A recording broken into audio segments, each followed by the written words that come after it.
My name is David Sims and I'm from Vera Living, an SDA provider, and I'm here to answer some questions from you guys. You can definitely look at houses to get a bit of an idea about what there is about. Probably go to some viewings to understand what an SDA home is. I think it's important to know what funding that you're shooting for as well. That could mean that if you want solo occupancy to be in a villa or an apartment, or whether you're happy to share in a house, because that can help with the plans that you're trying to go for with the NDIS.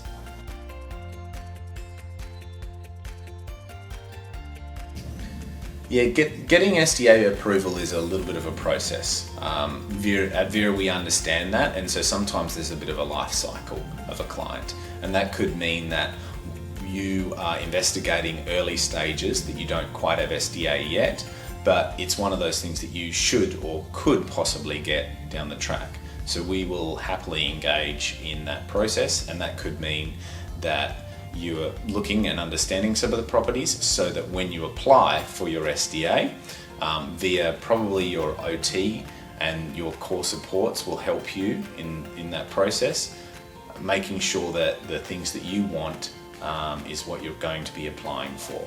And really then it becomes up to the NDIS's hands how quickly they process all those requests.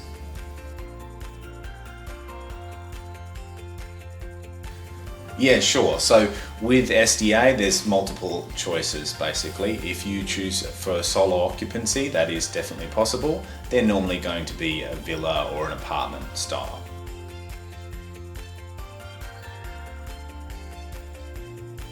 There's many different people that will help you find a house. Obviously, your support network and your team. So if you've got some really good support coordinators and OTs that will help you out. You can also search yourself online, there's many great places.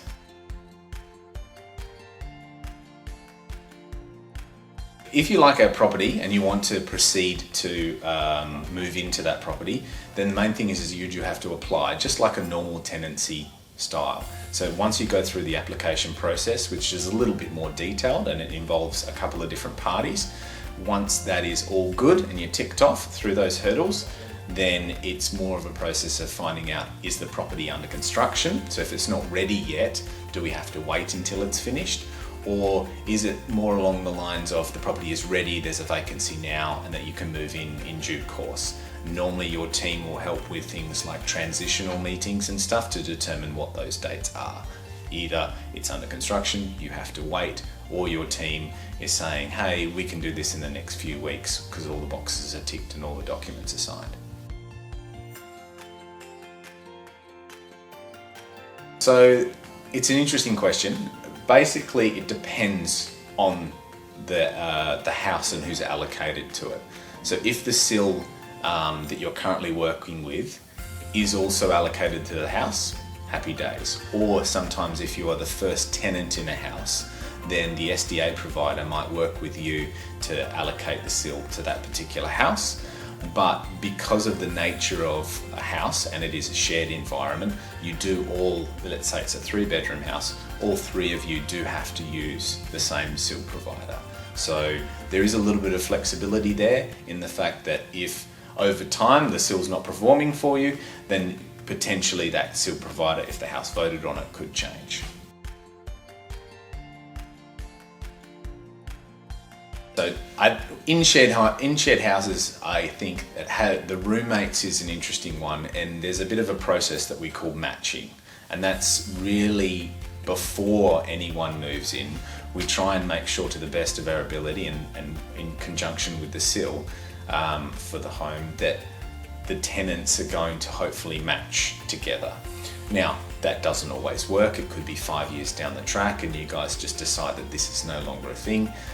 You are free to move out or look at alternative options, because SDA is not locking you into anything. If there's another SDA property that you want to move to, then you're free to do that.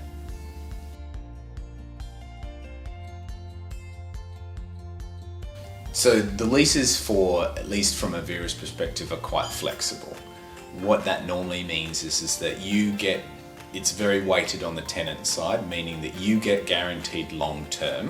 However, if you want to exit within a reasonable period, so that might be 30, 90 days, then you are free to do that. We understand that if we're not providing the right outcomes in the house for you and the SIL in combination of what you need, that can change, and so we're happy for you to obviously move to another property. It could be one of our other properties because that's being built and that's actually ultimately where you want to be, but you also have reassurance that you can be at that property for a long period of time.